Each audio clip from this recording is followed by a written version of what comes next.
जोश के साथ उस हम ये जनता से वोट नहीं मांग रही है।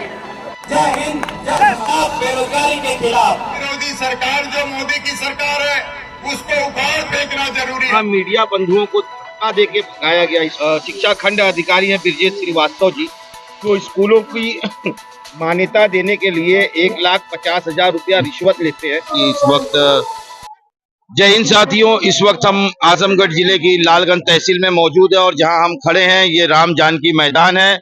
और जैसा भी आप देख रहे हैं कि अब से चंद ही मिनटों में यहाँ पर समाजवादी पार्टी के शिवपाल यादव का आगमन है।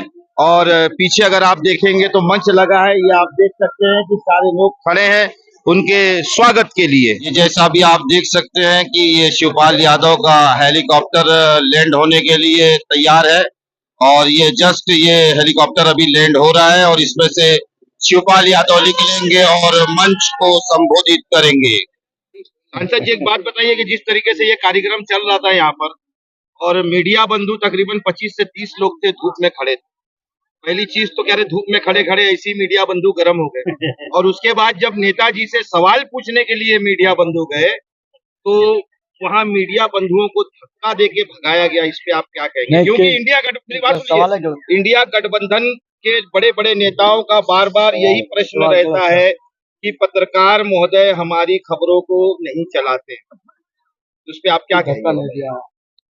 मैं सबसे पहले आपको धन्यवाद देता हूँ और अपने संगठन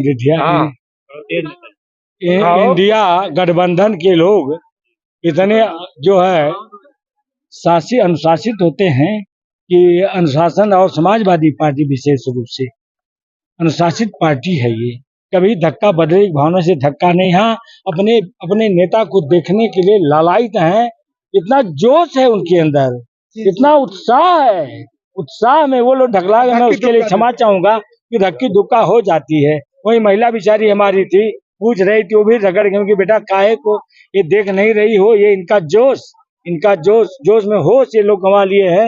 ये हमारी बहन भी बगल में बैठी हुई है, खड़ी है। जनता के बीच आप जा रहे हैं, लगातार जो है कैंपेन कर रहे हैं, और मुख्य मुद्दा जो है प्रत्याशी के तौर पे आप जो है, अरे मुख्य मुद्दा, अरे महंगाई, भ्रष्टाचार, अत्याचार, यही मुद्दा है हमारा। और मुद्दा क्या रहेगा? ये तमाम सारी चीजें हैं जो कहते थे सबका साथ सबका विकास, लेकिन सबके साथ विश्वासघात हो रहा है। विकास किसी का हुआ है 10 साल में? कोई एक सिंगल पर्सन बता दे कि किसी व्यक्ति का विकास हुआ? बल्कि विकास के जो रास्ते थे उसको आदरणीय मोदी जी ने बंद कर दिया, योगी जी ने बंद कर दिया। अच्छा नेताजी, एक बात बताइए कि अगर आप जैसे जीत के आ जाते हैं लालगंज क्षेत्र, तो लालगंज क्षेत्र में जो भ्रष्टाचार चरम सीमा पे चल रहा है, चाहे वो स्वास्थ्य विभाग हो, शिक्षा विभाग हो, जिस तरीके से अभी यहाँ के जो शिक्षा खंड अधिकारी हैं ब्रजेश श्रीवास्तव जी, जो स्कूलों की मान्यता देने के लिए 1,50,000 रुपया रिश्वत लेते हैं, तो क्या ऐसे भ्रष्ट अधिकारियों पर आप कार्रवाई करेंगे? मैं बता रहा हूँ आपको, हम लोग अन्याय के खिलाफ लड़ते हैं, भ्रष्टाचार से लड़ते हैं। और मैं बता दूं, अगर ये सरकार इंडिया गठबंधन की सरकार बनी तो मैं आपको बता दे रहा हूँ, और जगहों चले न चले, लेकिन मैं लालगंज में मर मिट जाऊंगा, लेकिन ये जो भ्रष्टाचार हम नहीं होने देंगे।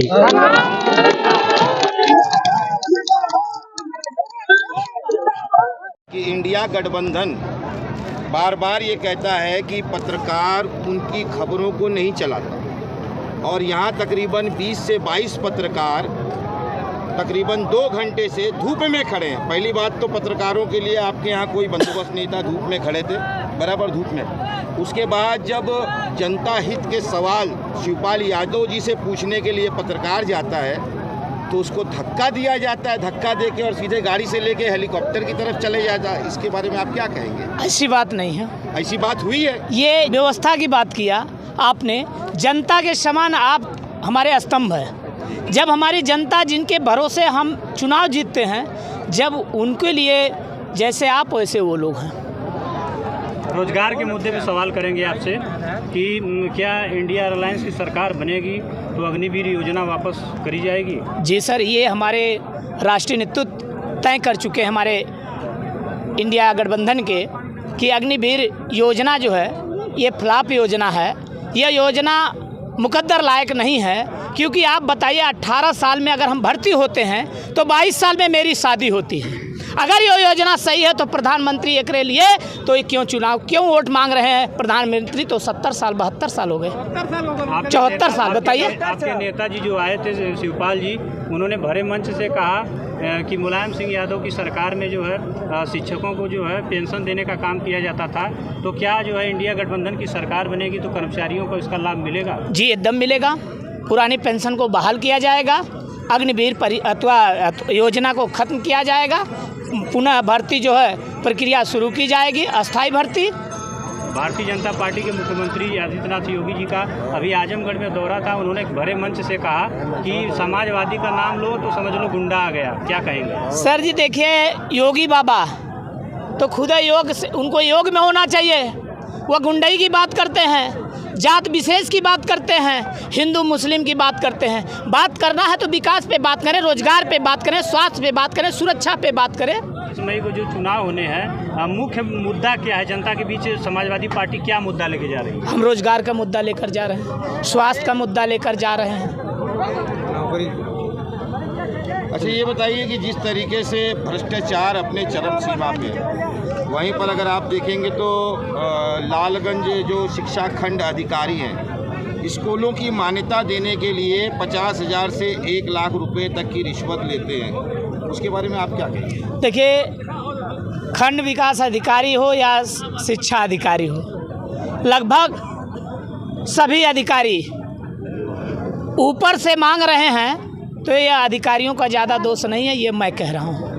तो क्या आपकी सरकार बनेगी तो ये व्यवस्थाएं सुधरेंगी? हाँ, एकदम व्यवस्थाएं सुधरेंगी। आपके सामने 100 नंबर है, आपके सामने 108 नंबर है, 102 नंबर है आपके सामने, कि जिसको पैसा नहीं लगता है, 100 नंबर पे पैसा नहीं लगता।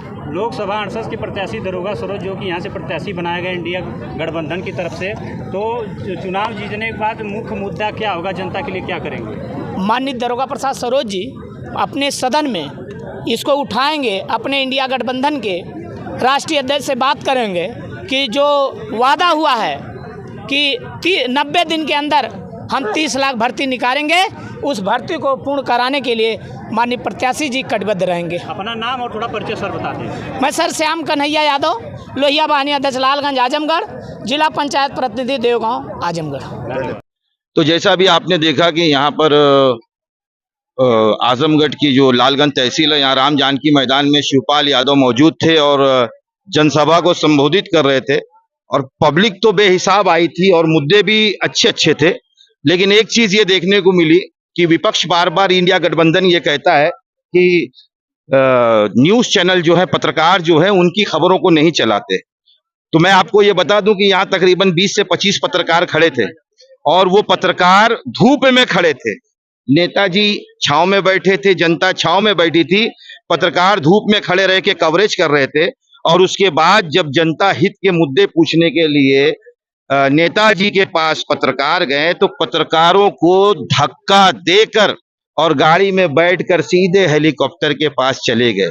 तो आप ये बताइए, क्या इंडिया अलायंस का यही पत्रकारों का सम्मान है? जब चुनाव से पहले ये हाल है, तो चुनाव जीतने के बाद क्या हाल होगा?